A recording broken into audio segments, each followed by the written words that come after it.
Okay, good morning, everyone, or good evening, wherever you are. Please let me know if you see the screen because we have some questions that would also like for you guys to see. Thank you, Stephen. Well, my name is Luna. This is our fire session starting to talk about articulating the value of design. For the previous 2 or 3 months, we've been talking about our learnings from the previous sessions. And in Brazil, we are also articulating design leadership through lenses such as inclusion and preparation for leadership through design. And now we're kickstarting our sessions with our upcoming, but also our previous global master classes today with Stephen and Birgit. I am quite honored to be here with you today. My name is Luna. Again, I'm the program manager for design leadership. So I'm the person who you are constantly asking questions to. So this is my face. This is me. I exist. I'm not a robot. We are ECHOS. We are an independent global innovation lab driven by design. Last year, we completed 10 years, just the beginning of the month. Now we completed 11 years. So it has been quite a journey. Oh, excuse me.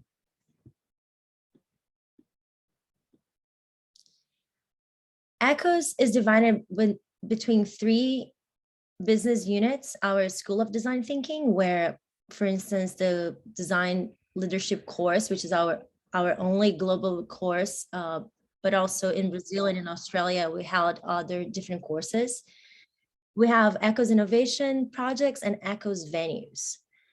We help business create values and innovation for good. We help people and organizations to master innovation mindset. We are based globally. We have people in Australia, in Brazil, in Portugal. Now I'm here in the US, and more people coming from all over the world soon. We have people in Italy. Actually, our team in Italy has been growing quite significantly for the past few months. We are part of the Global Design Thinking Alliance. It's such an honor to be part of this alliance. We are the only innovation lab among all these big institutions and academy. And I'm sorry. Someone is asking for the transcription, so I have to enable it for us. Thank you for asking, by the way. So we are here because of design leadership, and season 2 is about to start in a couple of weeks. We are quite excited about this. It's a 12-week program. We have people joining us from all over the world, from different industries and all of this different spectrums within design.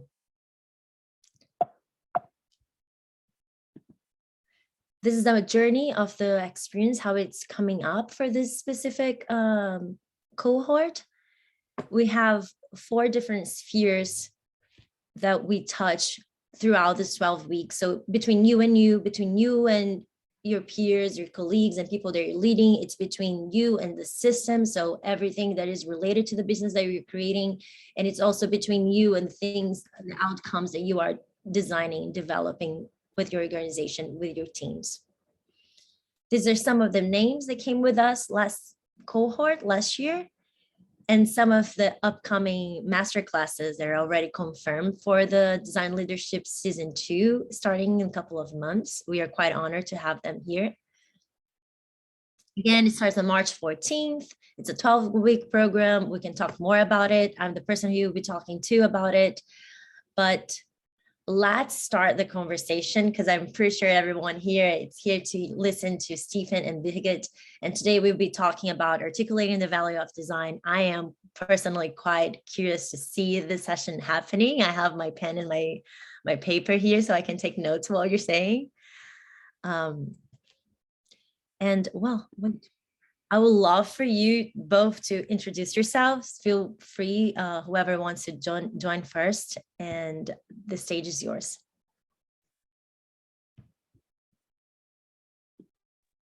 Okay, let me start. So, all fresh. Hello, my name is Birgit Mager. I'm a professor for service design at the Technical University in Cologne in the design department, Cologne International School of Design. And I'm the co-founder and president of the Global Service Design Network. And it might come as a surprise, but my background is in psychology. So when I was young, I studied psychology and then focused on organizational psychology and on change management. That was a really interesting phase. I then started working with Hewlett-Packard. And Hewlett-Packard in the late 80s of the last century was in that phase of transition from a really product and technology focused organization towards a solution oriented organization. And as an organizational developer, I was in the privilege of helping 3 organizational units to go through that transformational process. What does it mean to shift from product to services? And that was really exciting. And after a couple of other little steps in my life, I was asked to become a professor for service design, the very first ever in this world. And that was quite an opportunity and a challenge. And yeah, maybe there will be opportunities to talk about that later today and later in the leadership program. So that's it for now. Thank you, Birgit. Stephen? Yeah, so my name's Steve Gates. Let's see, I'm in just north of New York City. So I'm currently the SVP where I lead omni-channel product design at WW. Most of the world still knows it as Weight Watchers. So I lead product design, service design, behavioral science, insight, and research teams. Before this, I was a consultant with Envision for years. I helped co-author the design maturity report that probably a lot of people have seen there. Before that, led design at Citibank, at Starred Hotels, worked at McCann Erickson. In my free time for the past 5.5 years, have hosted the Crazy One podcast. Love doing things like this, do a bunch of public speaking. Yeah, I think that's pretty. That's amazing. Quite inspiring. I guess most of us here is probably following the both of you for quite some time already. And well, I think let's just go with our first question, which is quite a basic question, but I think it's yet to be defined. And even though it seems quite broad, I would love for you, both of you, to feel like talk about it in your own perspective, however you feel like to address this question. So what is design leadership? Birgit, would you like to go first? Sure, I'll start, and I hope we'll get into a conversation. For me, design leadership, first of all, contrasts to design management and to management in general, because I really like that anecdote when you look at the terminology and look at where the word management comes from. It comes from the circus. It comes from the manege, which is the original Latin word for the center of the circus, where the person stands trying to control the lions and trying to tell the elephants when to kneel down. And the manager is basically the person in the center of the circus, trying to control, trying to direct, trying to make all those little exercises with the animal. And if you look at design management, in a way, it's also the circus and somebody trying to control all these different activities of design throughout the organization, orchestrating them, choreographing them towards a specific direction. And I don't say that this is not important, but I say that today we need something that goes far beyond management, and that is leadership. And design leadership for me means, on the one hand side, using design as a means to leading an organization, teams, and people towards a vision. Design has the ability to create visions in the real sense of visual scenarios of a future that does not yet exist. And it has the process of moving towards that vision and taking people along. So that's basically design leadership, using a specific process of leading people towards a future that does not yet exist. Yeah, that's the first take on this. I love this so much. I never thought about it as leading towards the future. So it's pretty much designing the future. Well, it's not designing, because designing as a process sometimes still is perceived as being so much in control. We still have so many pictures of a designer that sits there in his little workshop space and creates innovative solutions, and then rolls them out into manufacturing or production, delivery, whatsoever. I think leading towards the future means that you have to take people along, and it is a co-creative process, but the design and the designer have the capability of making scenarios of a future that does not yet exist to become a shared direction of a group of people and of individuals. So it's leading and not designing the future. It's leading towards the future. I think there's a difference. I love that. And I'm pretty sure we'll be talking more about that difference too with the upcoming questions. Thank you so much. I love that vision. Stephen? Yeah, I mean, I definitely agree with everything you just said. I think I'll be honest, my answer to this question is not my own. I remember very early on in my career, I had a mentor who was sort of the first design leader who gave me the chance to lead. And we were sitting in his office one day, and I just was like, look, how do you define leadership? And he said three things that stick with me to this day that I think completely align with what Birgit, you just said. He said, like, design leadership is being part lighthouse, part punching bag, and part lightning bolt. And I think the lighthouse is to exactly what we were just talking about, right? I think that as a design leader, often I think we can see things that others can't. We can envision a future that sometimes others can't. And so I think partially it's the lighthouse and how do you show the way and where we're going. But it can't be in that. And I think too much of our industry falls into that trap of like the singular creative vision, like Steve Jobs or Elon. Like, I have big issues with like the Netflix show Abstract that seems to show creativity as a solo leadership. But I think a lot of that leadership is really then how do you create the opportunities for your team, for the talent to have the space and to have the structure to have those ideas and to do that work. Because I think often for me, I've spent most of my career at in-house teams, like corporate structure and innovation rarely coexist. Usually they fundamentally want different things. So I think you need to be the one to try to help teach the organization how to have that work, which I think then goes to the next one around the punching bag, is that great ideas are extremely fragile. And for most companies, for most people, for most leaders, they like to make it smaller and safer and closer to where they are. They like incremental, like big swings tend to scare people. So I think the punching bag and how do you protect the team? How do you protect the ideas? How do you absorb the politics, the red tape? I used to have a huge poster that sat in my office that said, "Comfort is the enemy of greatness." How do you absorb the comfort that most companies feel in that they would much rather do what they know than sort of take a risk? And then I think that feeds into the third one, which is around the lightning bolt. And I don't know if you can see that. I actually have a tattoo of a pencil as a lightning bolt on my left arm, directly as a reference to this. I think sometimes just you have to be willing to get in and risk something. I think you have to be willing to take a chance. You have to be willing to stand for something or stand against the tide, or because design is so often in most companies, I think, a commoditized function, in that it's the make it pretty. They don't see design as an output and an outcome. And so again, a lot of the times I think you need to change the thinking. You need to show up as a partner. You need to function in different ways than just we're going to come in and it is the act of designing. That, again, there's more around creativity and some of those things. But I think like those are the three things that I go back to as a lot of the basis of coaching and a lot of the things I do when I try to coach and work with the leaders that I've had on my teams.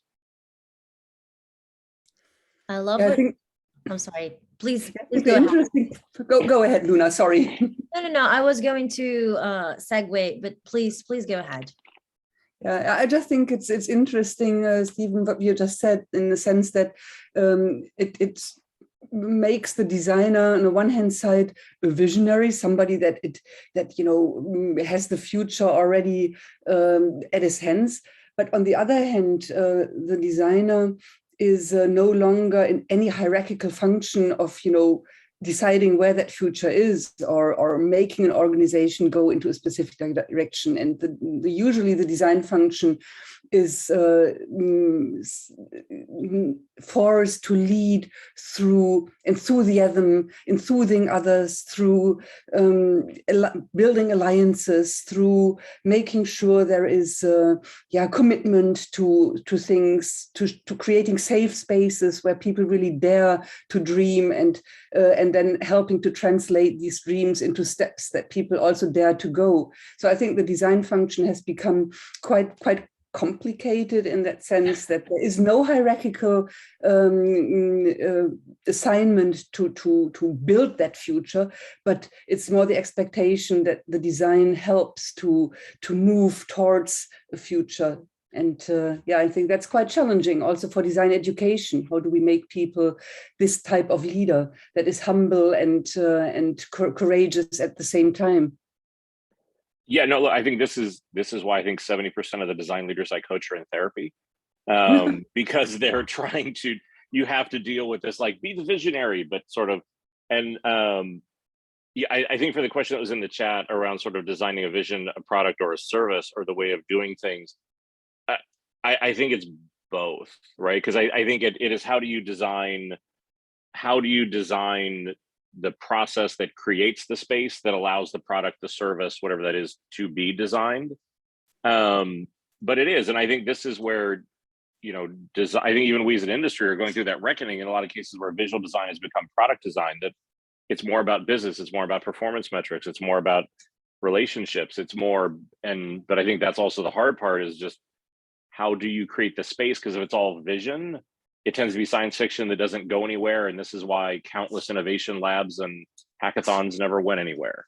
But if it's all just incremental execution, then again, you're not moving the work to where it needs to be. And I think finding that balance, building the trust, doing a lot of those things to just create the environment for that work to happen. And I think, but this is, I know we'll get into this. This was a huge part of my masterclass. I think it's also for us, how do we pull apart that our value is in the ideation, our value is in the vision, our value is in that leadership, as opposed to the execution, which is what most companies want, tend to leave us in more of a commoditized position to just be the executors who don't have the seat at the leadership table, who don't have the headcount, who again aren't able to be seen as the value we can bring to the table. I think somehow we touch what we are going to ask, and I love that, because it is risky, and at the same time we know in essence how we would like to be perceived and how we could be doing this vision of the future, and that we could be leading people from that perspective, and yet not necessarily having this space to have design be in that position, even though we are trying very hard. And I know the two of you are definitely one of the most evangelizers of design, or the concept of what it is in essence. So from your own perspective, and Steve kind of touched it in a little bit, like, how might we articulate? And I guess, Stephen, you just said, well, we need to risk, but apart from risking, how do we articulate this? I would say it's almost like a master, right? In a symphony or something like that. How do we articulate, or how have you been articulated, Stephen and Birgit, in your own environments? Because I know it comes from two different perspectives, like more academia and more in the market. Would we be able to share some with us? Yeah, I would like to take a tiny sidestep before I go into that. I see that question on, can you teach people how to be good leaders? And I need to have one comment on that, because I feel so sorry that so many designers that you are coaching are in therapy. It even makes me think I should go back to my original trade and be a design psychologist, a design therapist. But I really hope that through education we can build young designers that have the backbone and that have the humbleness to successfully survive in this stretch of challenges that they are experiencing in their reality, and that they won't be having the need of going to therapy. And so, yes, I do think that we can, to a certain degree, educate design leadership.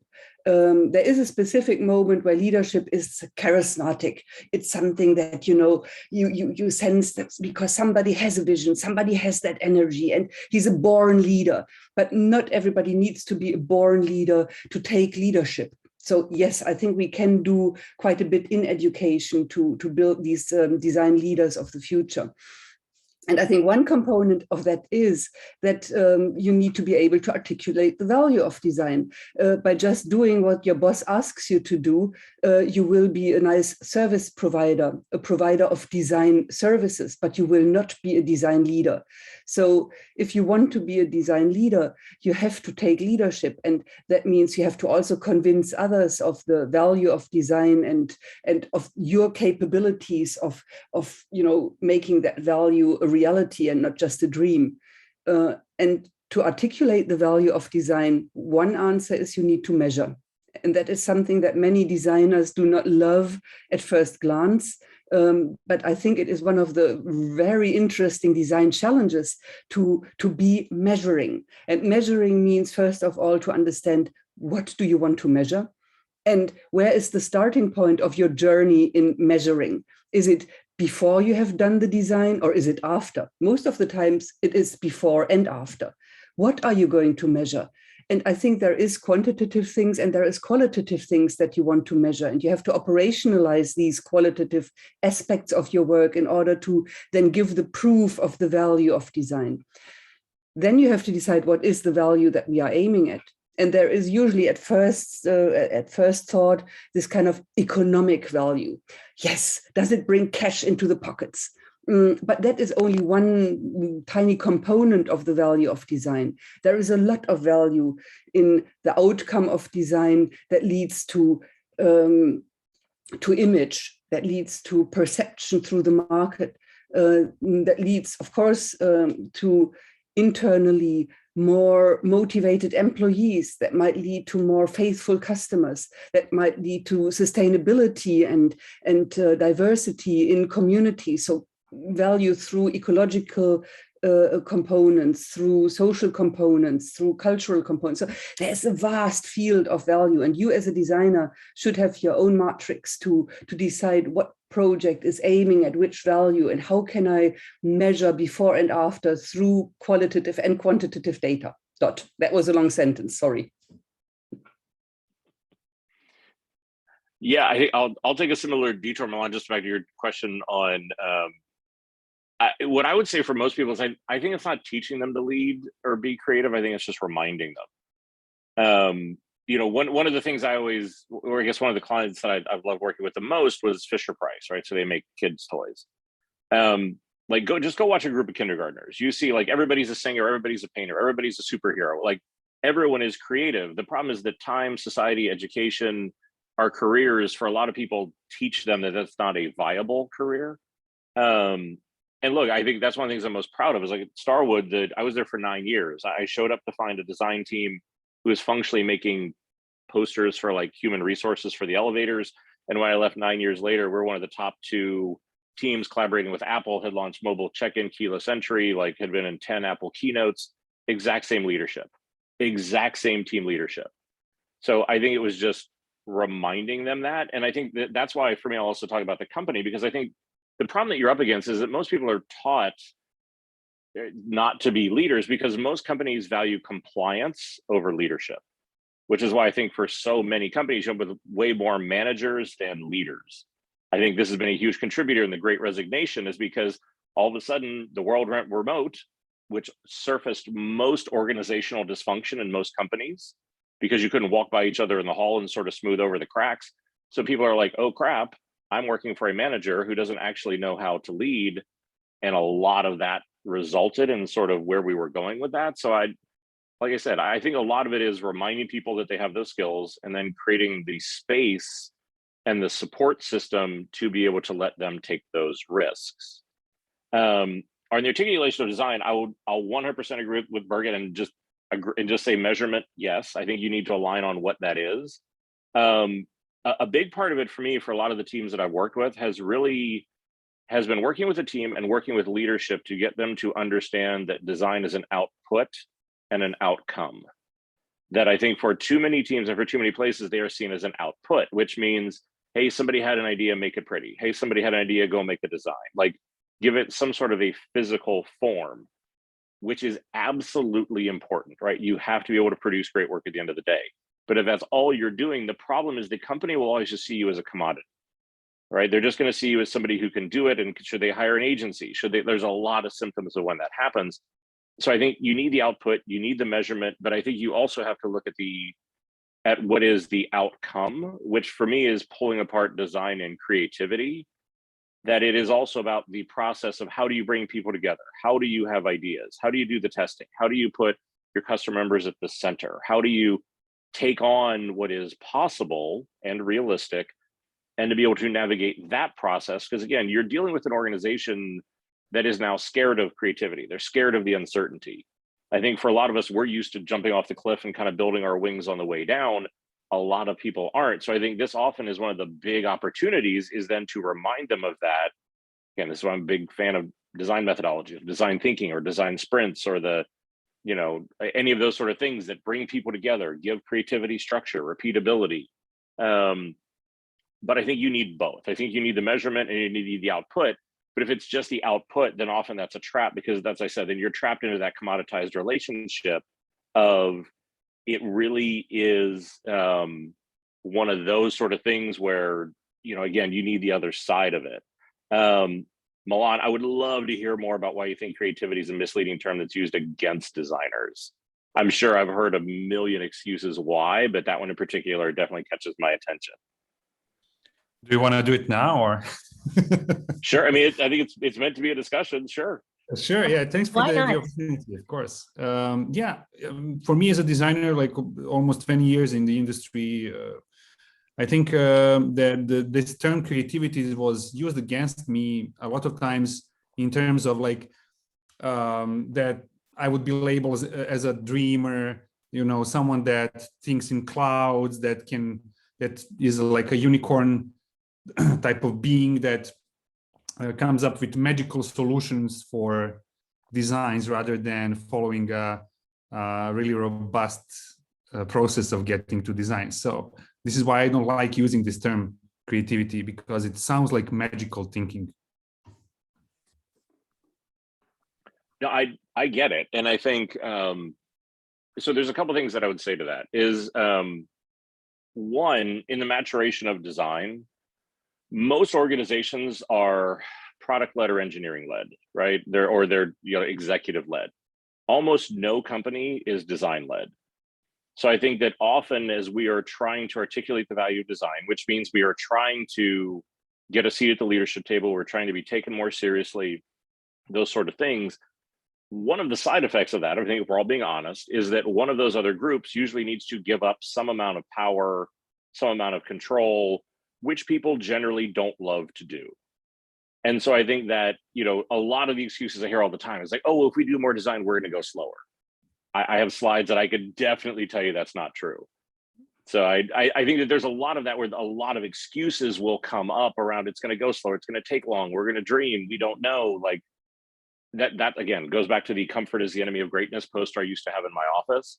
But I do think we have to walk the line where we do need to base our work in numbers, in metrics, in measurement, in business fact, and that it doesn't go over to science fiction or the vision gets too far gone. Because then I think at that point it can scare people. That it's a weird example, but the one I usually use around how to find that, if you ever watched the movie Iron Man, if you didn't, go back and watch it. I'll often sort of say, look, what I'm trying to create with my teams is sort of what I'll describe as the Jarvis point. So Jarvis was like the voice assistant that helped Tony Stark. When you watch that movie, Jarvis was cool, Jarvis was futuristic, but you could see a clear line between Siri, Alexa, Google Home, sorry for all the devices I just set off by saying those names out loud, any of those sort of things, and then getting to where Jarvis was, right? Like there's a realistic path from where we are to there. It wasn't Star Wars, right? Where it's like spaceships. So I think it's how do you balance creativity so it's realistic and grounded in fact and not just, hey, this would be nice. But I think for me, it's also knowing there's going to be a lot of resistance there. So Birgit, I saw you wanted to jump in there, so I want to Yeah. stop and let you do Yeah, that. I think it's lovely, and I think we could spend hours on elaborating this. But I would like to get back to the question, and I really see, like, in this one little simple question, 3 challenges. We need to be aware of the value of design, and if we want to take design leadership, that value needs to be articulated more in a portfolio way. Where do we want to go? And in the past, value was very much seen as the output of design, as Stephen said. And today it's much more the outcome. What is it that we have changed? What is it that has developed? What opportunities have opened? And the outcome of design can be more motivated employees, as I said, and more faithful customers, and less waste of resources, and et cetera, et cetera. So we need to be very clear about what value of design are we aiming at beyond the output that was perceived in the past, when we beautified little things and quantified what was sent out to the market. The question then is, how do we measure that value, and how do we critically and self-critically look at what we really achieve? And I think sometimes designers tend to be very arrogant, and that they do tend to believe that they are the magicians that come and create amazing things. But we have to also be very self-critical about what the value is and how we measure it, and where we also fail to create value. And I think reflecting the failure that we have in the work that we do is part of leadership. You have to be, as I said before, humble, modest, self-critical, and you are not the superhero jumping into a system and do it all. The systems that you are designing for and with have their reason for being. They have their rules by which they play. And if you don't understand those rules, you will not be the magician that makes the magic force. You have to find the right sweet spot to make change happen. So I think we have to measure, and we have to be self-critical about what we measure. And last but not least, we have to articulate. And as design leaders, you should be very knowledgeable about cases that you yourself have done. But if you are young, you might not have that little portfolio of magic cases, but you need to be able to elaborate on design cases in a very good way. And you need to also be able to refer to surveys that have been done on the value of design. And I say critically refer to those surveys. Most of you might be familiar with the McKinsey Design Index and the great stuff the companies that align with the McKinsey Design Index have achieved. But you should then carefully unravel, what is the McKinsey Design Index? Why and how does McKinsey do these kind of surveys and measures? And how do they communicate it? And how do you as a design leader relate to that? So I'm just trying to say we have to be proud of our discipline, and we'll come to that later, I think. But we also have to be self-critical, and we have to continuously learn also from our failure. And measurement helps to understand where we succeed and where we can get better. Thank you. I love the conversation. And Milan, thank you so much for just jumping in, because I think this is supposed to be a conversation. Otherwise, we're trying to preach something that we don't do, meaning collaborating and listening to different perspectives. But going to the next question, and I believe all these things that are stirred up in us just show that still the design as a role is still struggling to find its voice. It's still struggling with challenges, right? And I'm sure, like you, Birgit, you have many students through Service Design Network, and Stephen, you have people that you mentor. I would like to know from your perspective, like, what is it that you have been seeing, or what is that you still see from previous years of maybe change? What is the main challenge? What is the thing that people bring up mostly when they are starting a design leadership role, or when they are there already, but maybe couldn't really articulate the value of design because they're not being listened? What would you say? You want to start, Stephen?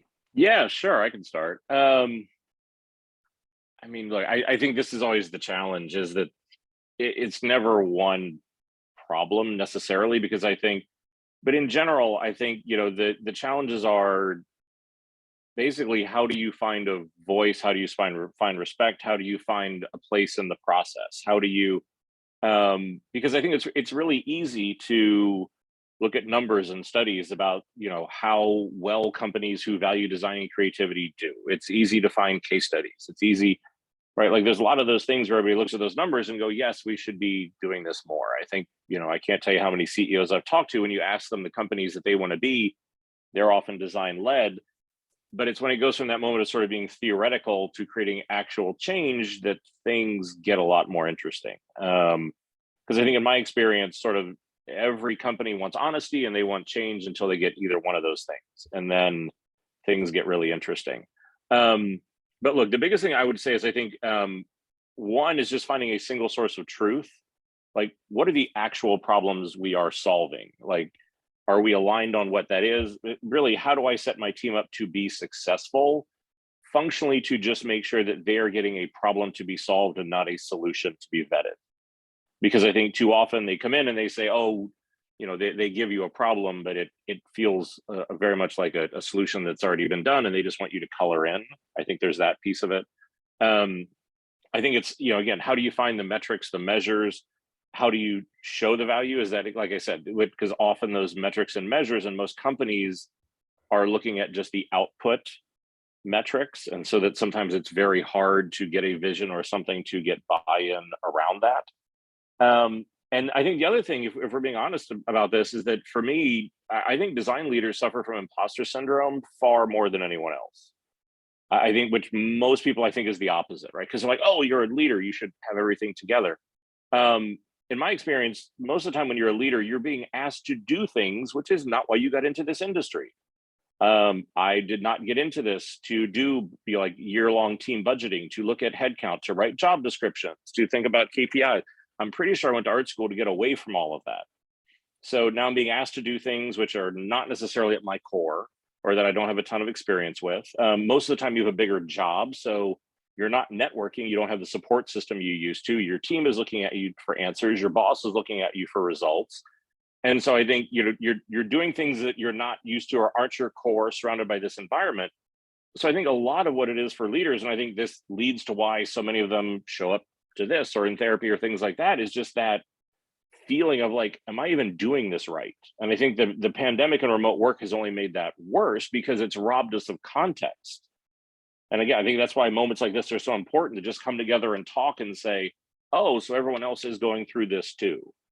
Because I think so often it's such a dynamic and difficult problem that, right, because like pretty much nobody's on social media, like as a designer, they're going, wow, I feel like I really don't know what I'm doing today, right? Like everybody's tall and good looking, their teams are all well funded, they have plenty of headcount, their work is all award winning, they are in complete control of their world, and all of that is bullshit. But like I said, I think those tend to be the ones whenever I talk to design leaders that probably come up the most. Yeah, I totally agree. And I think, again, this is a topic that we could spend hours with. I want to just take one specific aspect, or maybe two. I think one of the main challenges is indeed to take the leadership.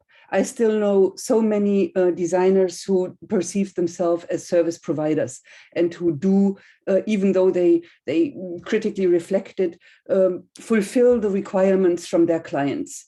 And I think fighting with the imposter syndrome and getting beyond that and accepting that you have the capability and the ability to be a leader through design is one of the most important things. And once you have embraced that idea of yourself being a leader, then you of course have to deliver. And I think implementation is key of that.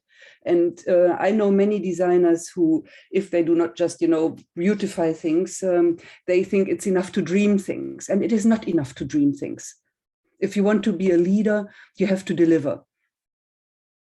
And that means that you have to embrace the idea of implementation from the very beginning of a project. That does not mean to be restricted by all the obstacles that implementation brings, but it means that in the final idea of a design project, you have to make sure that the right people are involved, that implementation is part of the conversation throughout the project, that you stretch the scope of whatever you want to do, but that you don't avoid talking money and talking implementation. I think that is part of leadership, and that is a challenge. There has been nice research from a guy from Brazil, Ricardo Martinez, and he has studied all the design tools out there. And he has found that only 3.5% of all the design tools and methods relate to implementation. And I think that is a shame. If we want to be leaders and if we want to change the world, it is not enough to just dream. We need to have the tools to make things happen. I love that so much. And I think not even talking about design, but in the spiritual level, if we don't manifest things, they don't really exist, right? If it's just mine, if I'm not sharing, that doesn't exist. But changing the conversation just a little bit, because I've watched and rewatched both your masterclasses a couple of times, and it's impossible not to try to bring this up, because Stephen, come on, it was just amazing to actually and come to that realization, actually, because I know when people ask me, what is a strategic design? It takes me forever to try to explain, and people don't. And maybe when I use other words, they kind of grasp it. So should we or should we not use the word design when articulating its value?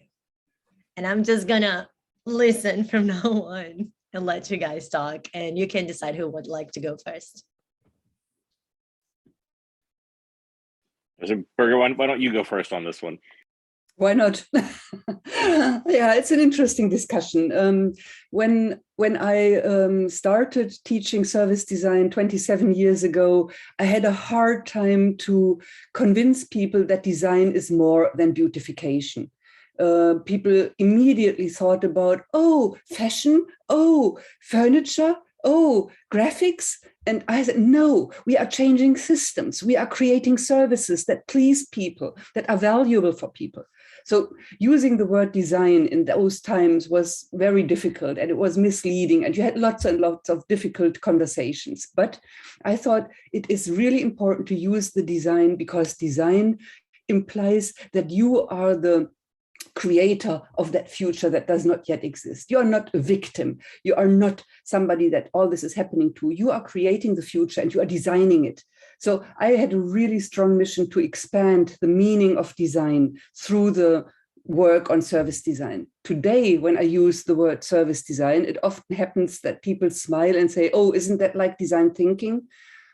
And that is really painful, because suddenly design is everywhere. And design is everywhere in a sense of, oh, yes, we're having workshops with thousands of Post-its, and we then have that Band-Aid on a wooden leg, and we can pretend we have really used creativity to make a difference. And it's not true. When people talk about design thinking, it's often that everybody believes he or she is a designer after having been exposed to a mini session on design thinking, and they are not. So today it is much more difficult to say design is changing systems, but it is not doing that through a mini workshop. It is not doing that through some as if creativity thing. It is doing that through hard work and through insistence, through the consistency. So either 27 years ago or today, it would have been easier to drop the term design, because design was always misleading. And still, I tend to use the term design because I love the conversations about what design is and what a good designer brings as capabilities, as attitude, as power into an organization. And I like to call it design just to have that conversation. And sometimes I do combine design, service design and innovation, service design and change, service design and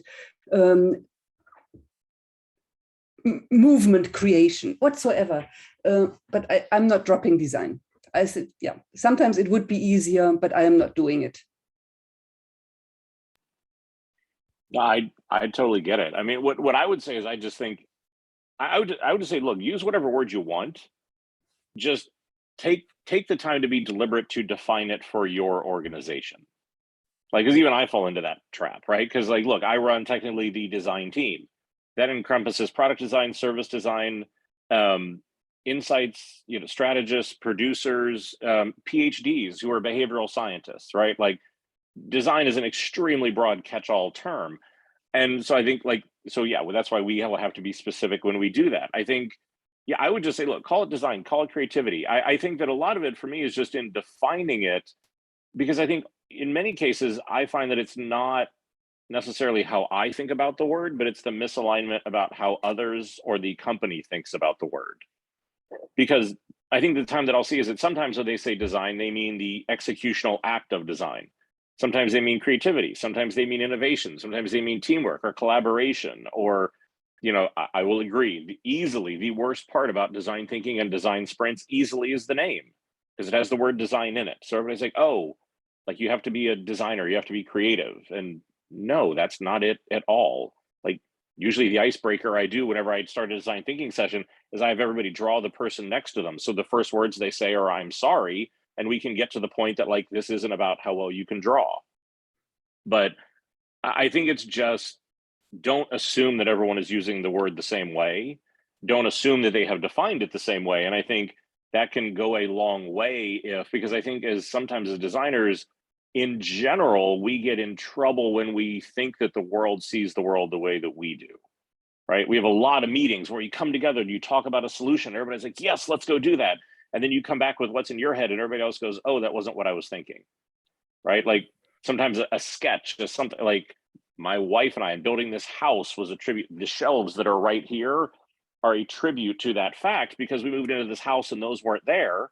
We went to the store and saw the shelves and I said, I loved them. My wife said, I hated them. I wore her down, got them installed and she loved them. Well, why is that? Because I can take the shelves in the store and transpose them into here and see them in my head. She cannot. So now there's a lot of like Photoshop comps and renderings and things every time we design the house. But I think that's just the thing is when we assume that everyone else can either see the world or define the world the way that we do. So yeah, use whatever term you want. Like I said, for me, it's design versus creativity. But I think if you're just deliberate about designing it, you can use whatever term you want. I really like the comments that we see in the chat from Nadine and the power of language. Yes, language is really, really powerful. And if we know what we mean with the term designing, and if we are able to articulate it, it can be very powerful. But other terms are just as powerful. We just need to be very conscious about why we are using which term. And I have two examples. Bruce Mau, who will also be on the leadership program, and I really love him ever since I started to look into the world of design. And Bruce Mau, he says that when you use the word change, most people will run away and say, leave me alone. I want things to stay as they are. We as designers love the word change. No? So if we are aware of what language does to us and to others, we are able to deliberately select the terminology. Another word that comes to my mind is about all services are verbs. So if you're working in service design, it's about changing language, and it's not about using nouns, it's using words, because services is doing something for somebody. So maybe we should not talk about design, we should talk about designing. It's an activity. It's something that we are using as a craft to change something. And maybe that makes it even easier to accept. I love this. And I think it's a good circle back to how we started the conversation with you defining the etymology of the word manager. It's always about us understanding what we're even saying. Sometimes we just say things or do things or lead people towards a place where we don't even believe or understand where we're going. So I think being clear or giving that clarity definitely helps moving forward. And now just to wrap up the questions, and yes, we're going to be talking about the program a little bit. I would like for you to share a quick spoiler about the class that you'll be giving during the program, just so people here can have an idea what it is. So, okay, Stephen, why don't you go ahead this time? Sure. So mine will be literally on this topic around articulating the value of design. And look, I think a lot of what we're going to talk about is in more depth of sort of what we've hit on here. I think one is just making sure that you're clear on what your value proposition is, that you understand you and your team's relationship to the company so that you're sure that you're building the right foundation. I'll walk you through a lot of what are the specific things that I've done around how do you get to that single source of truth? How do you install a design methodology? How do you look at metrics and measures? How do you do, and it's literally the playbook I've run every time. I'll show you real artifacts of sort of what those are to be able to walk through that. I think last time we did it, I think, Luna, if I remember right, we're like 2 hours. There's no way we're going to need 2 hours. And I think we stopped at 2.5 and probably could have done another hour. But like I said, it's a lot of how do we look at the basic value propositions that, again, sets your foundation the right way. How do we look at, how do you create that demand, for design? Because I think to be able to articulate something, you need to look at how you produce it. And then finally, we'll look at a couple of different ways of how do you show up and actually articulate that value back to your company. Wow. Okay. So I will be talking about service design, and I will be talking about the evolution of service design and how that has expanded the range of design impact in the world. Designing systems is completely different from designing products. And I will talk about my experience that I have made in this journey through the evolution of service design, and where I saw leadership skills, leadership technologies, and leadership attitude emerge. So the evolution of service design is something that I think for every designer is important, and it does relate to using design as a leadership tool in order to change systems, and we'll talk about that.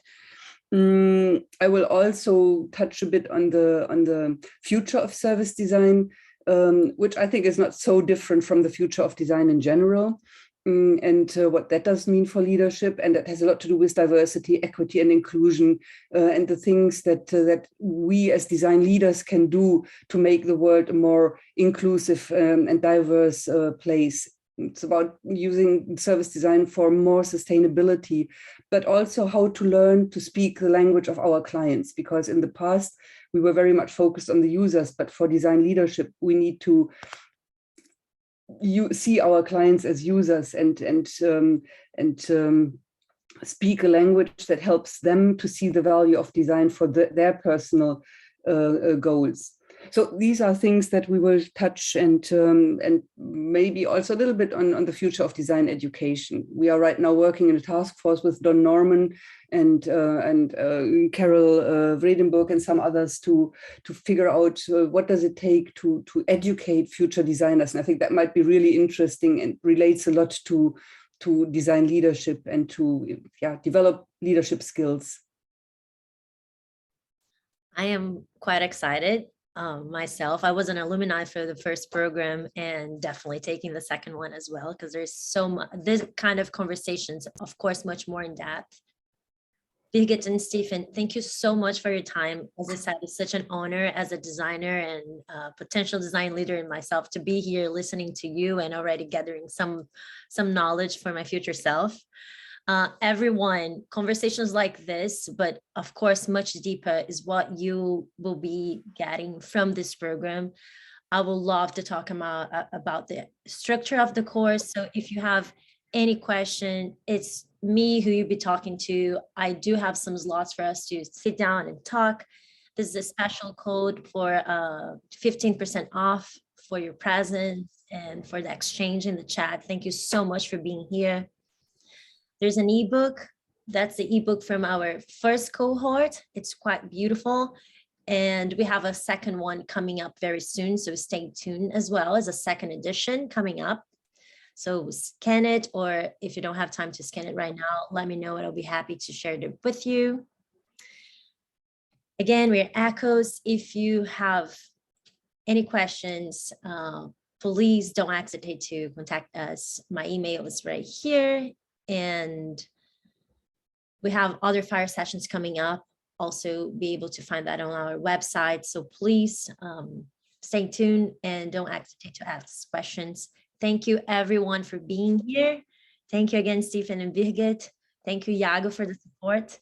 And I see you guys soon. Bye.